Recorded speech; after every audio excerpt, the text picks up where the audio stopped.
Uylarda ishlatiladigan sistem retinoidlar haqida gaplashamiz. Dori ichgan vaqtda homilador bo'lish mumkin. Jigarga zarari bormi? Mahalliy retinoidlar bor hamda sistemning ichiladigan retinoidlar bor. Bu dorilarni biz vaznga hisoblab, ko'pchilik bu dorilarni ichishga qo'rqishadi. Bu dorini ichgandan keyin farzandsizlikka olib keladi, jigarni ishdan chiqaradi yoki o'g'il bolalarga bu narsa farqi yo'q. Sistem izotritinin hech qanday bepushtlikka olib kelmaydi. Bugungi videomizda uylarda ishlatiladigan sistem retinoidlar haqida gaplashamiz. Ular haqiqatan ham zararlimi?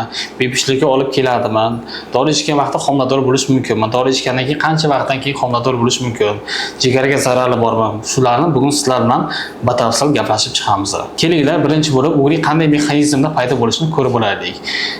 Uriy kasalligi qanday kelib chiqadi? Hammamizning terimiz tagida yog' bezlari bor. Bu yog' bezlari normada hammada yog' ishlab chiqarib turadi. Uriysi bor insonlarda bu yog' bezlari o'zidan haddan tashqari ko'p yog' ishlab chiqaradi va shu yog'lar teridan tashqariga chiqishi qiyinlashadi va teri tagida to'planib qolgan bo'ladi. Ya'ni bu yerda yog' bezlari faoliyati oshgan bo'ladi. Endi biz yog' bezlari faoliyati oshgandan keyin ularni to'g'rilashimiz kerak, normal holga keltirishimiz kerak bo'ladi. Normal holga keltirish uchun bizga retinoidlar yordam beradi. Retinoidlar ikki xil bo'ladi. Mahalliy retinoidlar bor hamda sistemning ichiladigan retinoidlar bor. Mahalliy retinoidlarga klinzid, adapalen kabi retinoidlar kiradi. U ko'pincha yengil darajalarga ishlatiladi va yaxshi effekt beradi. Ba'zi bir holatlarda urin og'ir darajalar bo'ladigan bo'lsa yoki ustuvchi forma lecheniya qilasiz, sizda effekt bermayapti. O'shunaqa holatlarda biz sistem retinoidlarni qo'llaymiz. Sistem retinoidlar, ya'ni izotretinin deyiladi bu yerda. Ularga demak raukotan, akneputan, izona, aknantren kabi dorilar kiradi. Bu dorilar sintetik vitamin A, ya'ni vitamin A hisoblanadi. Bu to'g'ridan to'g'ri yog' bezlarining faoliyatini pasaytiradi. Shuni hisobga sekin-sekinlik bilan uriy chiqishi to'xtaydi. Bu dorilarni biz vaznga hisoblab, kumulyativ doza bilan ichamiz. Ya'ni hammaga har xil dozirovkada beriladi. Ko'pchilik bu dorilarni ichishga qo'rqishadi, chunki xalq orasida tibbiyotda shunaqa gaplar tarqalgan, mif gaplar tarqalganki, ya'ni bu dorini ichgandan keyin farzandsizlikka olib keladi, jigarni ishdan chiqaradi yoki boshqacha yana nojo'ya ta'sirlari bor deb. Aslida bunaqa emas. Ko'pchilik bemorlar retinoidlar qabul qilishga qo'rqishadi, chunki xalq orasida tibbiyotda juda ham har xil gaplar yuradi, noto'g'ri miflar bor. Keling, hozir shularni ko'rib chiqamiz. Sistem retinoidlar bo'yicha eng ko'p uchraydigan noto'g'ri tushuncha dorini iste'mol qilgandan keyin bepushtlikka olib keladi.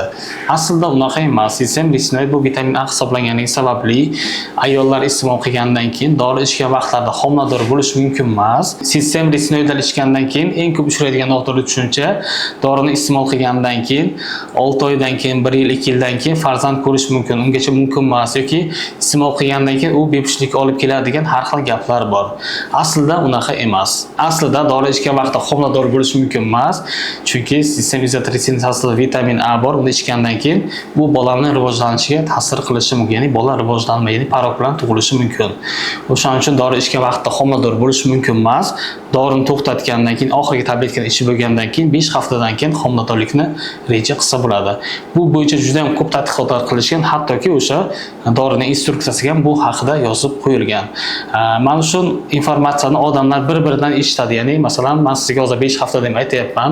Siz bu ma'lumotni boshqa odamga aytasiz, boshqa odam buni noto'g'ri eshitib, o'sha narsa 6 oy, 1 yil, 2 yilga o'zgarib ketgan. Hattoki farmatsevtlar ham o'zi bilmasdan, ya'ni o'zi o'qimasdan birovdan eshitib, bemorlarga noto'g'ri tavsiya berishadi. Ya'ni siz o'zi bilyapsiz qanaqa dori yo'layotganingizni, buni ichgandan keyin bepush bo'lib qolasiz, 1 yil, 2 yil ichish mumkin emas deb qo'rqishadi. Lekin aslida ular bu narsani o'zlari o'qimagan, birovdan eshitgan. Lekin aslida o'qib qarasangiz, instruksiyasi yozib qo'yilgan, dorini ichgandan keyin 5 haftadan keyin homilador bo'lish mumkin deb. Bu faqat ayollarga va qizlarga aloqador joyi, o'g'il bolalarga bu narsa farqi yo'q. Ya'ni dori ichgan vaqtda ham bemalol farzandli bo'lsa bo'ladi. O'g'il bolalarga umuman aloqasi yo'q. O'shaning uchun erkaklar bemalol dori ichgan vaqtda ham farzandli bo'la olsa bo'ladi. Bepushtlik bo'yicha bu bo'yicha juda ham ko'p tadqiqotlar qilishgan. Men pastda statsiyalarni qo'yaman. O'sha statsiyalar bo'yicha, istediyalar bo'yicha tadqiqotlar qilishgandan keyin sistem izotretinin hech qanday bepushtlikka olib kelmaydi. Ya'ni aloqasi yo'q bu narsani. O'shaning uchun xulosa, faqat ayollar dori ichgan vaqtda homilador bo'lish mumkin emas. Dorini to'xtatgandan keyin 5 haftadan keyin homilador bo'lsa bo'ladi. Erkaklar bemalol ichsa bo'ladi. Bepushtlikning bunga aloqasi yo'q. Sistem retinoidlar bo'yicha ikkinchi noto'g'ri tushuncha bu jigarni ishdan chiqaradi. Aslida shunaqami? Biz sistem retinoid ichayotgan vaqtda sut dozaga e'tibor berishimiz kerak bo'ladi. Ya'ni bu dori vazniga qarab hisoblanadi. Masalan, 40 kilolik bemor bemor bo'ladigan bo'lsa, bu yerda maksimal dozirovka 40 mg hisoblanadi. Ya'ni bir kunda ikkitagacha ichish mumkin. Agar 60 kilolik bemor bo'ladigan bo'lsa, bu yerda 60 mg, ya'ni 3 ta tabletgacha mumkin. Agar 100 kilolik bemor bo'ladigan bo'lsa, bu yerda sutishni dozirovkasi 100 mg, ya'ni 5 ta tabletgacha ichish mumkin hisoblanadi. Biza ko'pincha agar bemorga назначение qiladigan bo'lsak, kuniga bitta yoki ikkita, ba'zi bir holatda agar vaznlari haqiqatan ham ko'p bo'ladigan bo'lsa, 3 tagacha tavsiya qilishimiz mumkin. O'shaning uchun bu yerda kuchli ta'siri yo'q, faqat sutish dozani biz to'g'ri tanlashimiz kerak bo'ladi. Ya'ni miqdordan ko'p ichmaslik kerak. Ba'zi bir bemorlarimiz retinoidlarni 6 oy, 7 oy, 8 oy, 1 yilgacha ichishadi. Glavnisi bu yerda biz sutish dozani oshirmasligimiz kerak bo'ladi. Ya'ni vaznga qarab hisoblanadi. O'zi har bitta dori jigar sintez bo'ladi. Bu dori ham jigarda sintez bo'ladi. Dori ichgan vaqtda ba'zi bir holatlarda jigar fermentlari, ya'ni ALT, AST, bilirubin qisman ko'tarilishi mumkin. Agar u ham 2 barobargacha ko'tarilsa, normal holat hisoblanadi. Bu narsa instruksiyasida yozilgan. Agar ko'tarilgan taqdirda ham bu yerda shu gepatoprotektorlar bilan bu fermentlarni pasaytirsa bo'ladi. Ya'ni xavfli joyi yo'q. Izotretinoidni jigarga ta'sir bo'yicha ko'p tadqiqot o'tkazishgan. Bitta tadqiqotda aytilganki, jigarga ta'sir bo'yicha dori vositalar A, B, C guruhga bo'linadigan bo'lsa, izotretinoid D guruhga kiradi. Bu bo'yicha tadqiqotlar bor.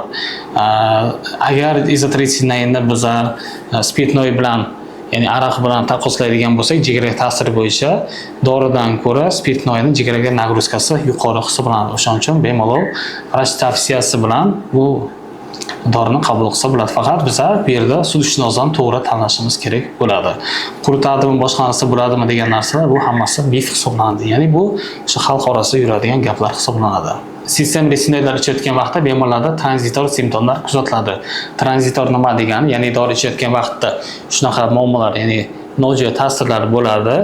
Bu dorilarni to'xtatgandan keyin o'tib ketadigan holatlar hisoblanadi. Birinchisi bu lab qurish hisoblanadi. 96% bemorlarimizda dori ichgan vaqtda lablarda qurishish holatlari bo'ladi. Chunki izotretinoid sostavida vitamin A bor. Bu lab qurishlarni biz bisulratsilmaymiz hamda har xil bazamlar bilan namlab turib, kamaytirib turamiz. Dorini to'xtatgandan keyin bunaqa holatlar o'tib ketadi. Ikkinchisi holat bu teri qurishi hisoblanadi. Ya'ni bemorlarda yuzlarini yog'lanish pasayadi, terilarda qurishish holatlari bo'ladi. Bunda ham biz doimiy ravishda emolentlar, ya'ni namlantiruvchi vositalardan foydalanib yuramiz. Sochlarni yog'lanishi ham pasayadi.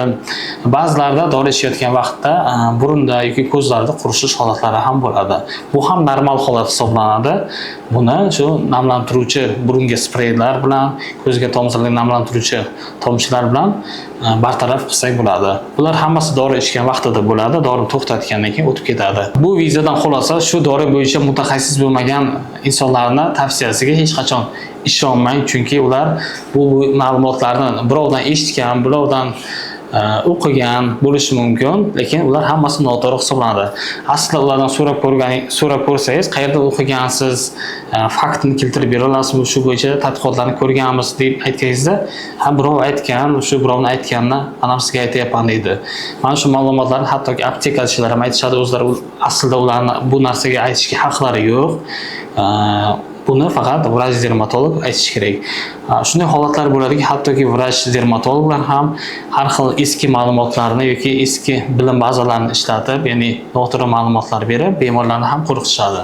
Lekin hozirgi zamonaviy tibbiyotda, Rossiyada, Yevropada bu dori bo'yicha juda ham ko'p qo'llaniladi, ko'p ishlatishadi, ko'p tadqiqotlar bo'lgan, hech qanaqa nojo'ya ta'sir yo'q. Ya'ni dori ichgan vaqtda homiladorlik bo'yicha hamma yuqorida aytilgan tavsiyalarni ular ham to'g'ri berishadi. Shuning uchun ham mutaxassis tavsiyasi bilan bu dorilarni qabul qilishingiz mumkin. O'z boshimchalik bilan bu dorilarni hech qachon ichmang, faqat vrach dermatolog tavsiyasi bilan bu dorilarni qabul qilsangiz bo'ladi. Agar videomiz sizga manfaatli bo'lgan bo'lsa, like bosishni unutmang hamda podpisatsiya bo'lish tugmasini bosishni unutmang. Keyingi videolarda ko'rishguncha xayr.